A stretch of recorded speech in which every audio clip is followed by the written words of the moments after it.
Wi-Fi and Bluetooth card replacement for Mac Mini A1283. The tools we're going to need are tweezers, a prying tool, and a screwdriver kit with a flathead and a Phillips head screwdriver. Go ahead and start by flipping over the Mac and prying into the seam on the right side. We're going to need to pry in from both sides, so use the flat-headed screwdriver as a prying tool to come in from the opposite side. Working your way and applying pressure, we need to kind of bend the case a little bit and push out the frame. Once you have that separation, you can just push it apart and you can see it was being held in by pressure with plastic pieces on all sides. We'll first need to remove 3 antennas. They're held in with pressure, so by just gently pushing up on them, they should be able to unclip. Don't lose the spring that's underneath. Go ahead and pick that up and put it over to the side. Now peel back that little guarding tape. Move on to the next antenna, the gray one. Go ahead and pull that up as well and move that spring over to the side. Flip the Mac Mini around and get to the third antenna. This one we'll have to push in with our fingers and squeeze together as we pull up on it. And that should come right out like that. And this third spring. Okay, we'll need to remove these 4 Phillips head screws that are securing the DVD drive, optical drive. Okay, there's one there that we'll need an adapter for, and one right there. Go ahead and remove those 4. Use an extension to remove that one right there if you need. Go ahead and remove these 2.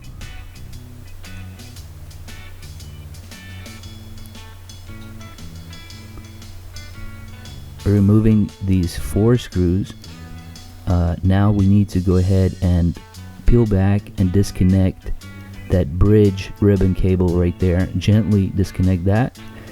Peel back that little piece of tape, and now the 5th and final screw right behind there, that will release the DVD drive, and that should be able to come out, slide out just like that.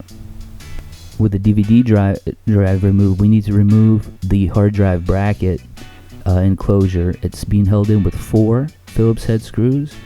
You shouldn't need an adapter for this. Standard reach screwdriver, Phillips head screwdriver should be able to get those. Go ahead and remove those 4 Phillips head screws as shown.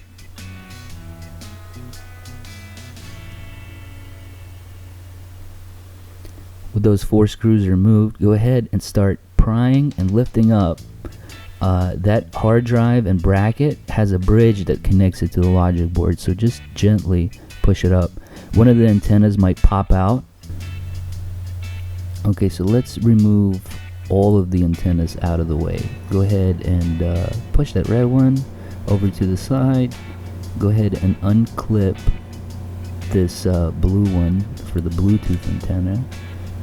Go ahead and remove that gray one on the bottom there.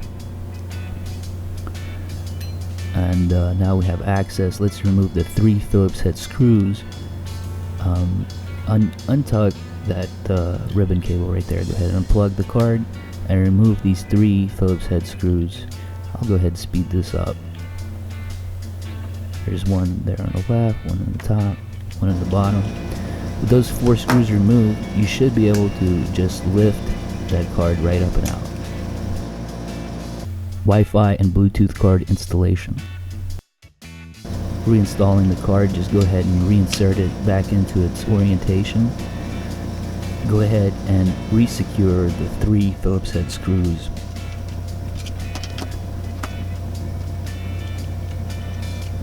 Once you've secured the 3 Phillips head screws, go ahead and clip in the ribbon cable connection. Let's reconnect these 3 tricky antennas. The blue one is reconnected first, and it goes all the way on the left side. And then the red one goes all the way on the right side. Lay them down in the orientation like you see here. Now on the bottom right side, reconnect the gray one and lay it down next to the blue one.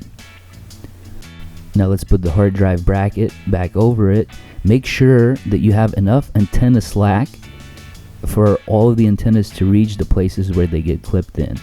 Make sure to check that that connection bridge is plugged into the logic board and you have a nice and solid connection. Go ahead and secure it with the 4 Phillips head screws. Double check to make sure that none of the antennas became disconnected when you place this back. Let's slide in that DVD drive into the socket. Make sure that that's nice and connected. The first thing we want to do is we want to secure that rear Phillips head screw so that the drive is nice and flush with the I/O bridge while we work on the rest of the connections. Go ahead and plug back in that ribbon cable that connects the I/O bridge to the DVD drive. Okay, it's plugged into 2 places. Go ahead and secure that.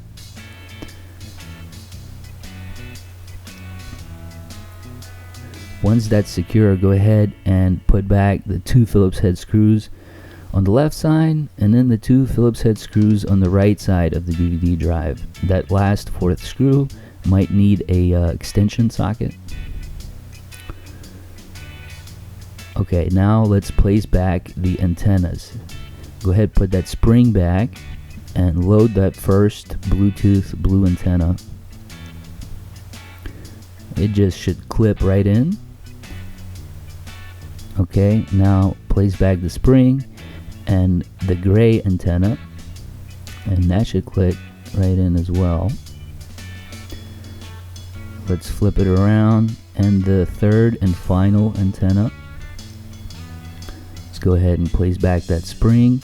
This is the one where you have to pinch together with your fingers and then clip on top. So go ahead and pinch that and then push down on it. There we go, that's a lock. Okay, go ahead and place back the cover. Make sure to align everything. Once everything is nice and aligned, go ahead and apply a good amount of pressure to lock everything into place.